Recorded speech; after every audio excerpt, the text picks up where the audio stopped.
Today, I'm going to show you how to set up and use Square's Bar Tabs feature with pre-authorization. This powerful tool helps you reduce walkouts by securing cards up front, speed up service during peak hours, minimize errors in tab management, and create a smoother guest experience overall. Let's jump in. First, we'll want to turn on Bar Tabs pre-authorization for the relevant locations.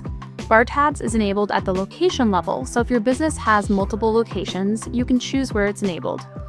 To set it up, go to your online Square dashboard, then Device Management, Service Settings, finally Bar Tabs Pre-auth.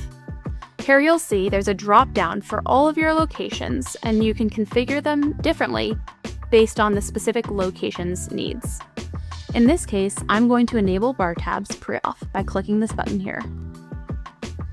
The first step is to decide on a pre-authorization minimum to shape your customer's experience use of Bar Tabs. These minimums can range from $1.01 up to $250. We recommend setting an amount close to your average tab value to make sure your standard order amounts are covered.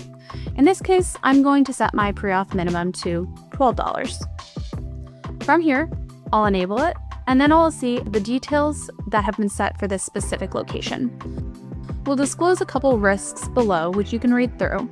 If you ever want to change the pre-auth minimum amount, simply tap the Edit button, and you can go ahead and save that here. Next, we'll take a look at how to use this on the point of sale. Now that we've set up Bar Tabs pre-authorization, let's walk through taking a pre-auth and checking out your guest on the point of sale. To start, let's add a couple of items to our cart.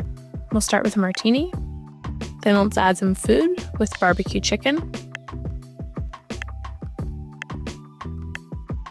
At this point, I can either ask my customer if they'd like to pay or start a tab.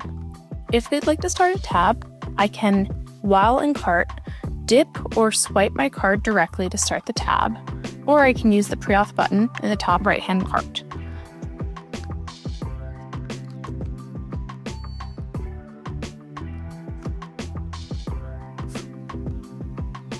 Once the card has been pre-authorized, I can decide if I'd like the tab to be assigned to a predefined check or if I'd like it created as a custom check.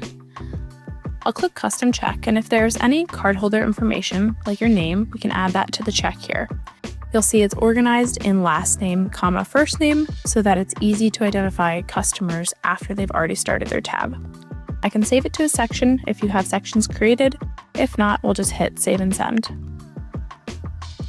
Now that it's been sent, I can go and look at any orders, including this one I just pre-authorized.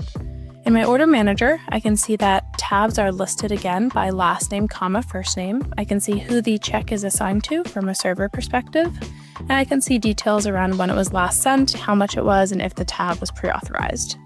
Looking in order manager, there's a lot of different views and filters that you can use. If you use different sections, you can filter different sections. You can sort in a variety of different ways. You can do bulk actions by comping, voiding, or printing in bulk. And then once you are actually ready to go and make modifications to the order, just tap on that order and it will open up back in cart.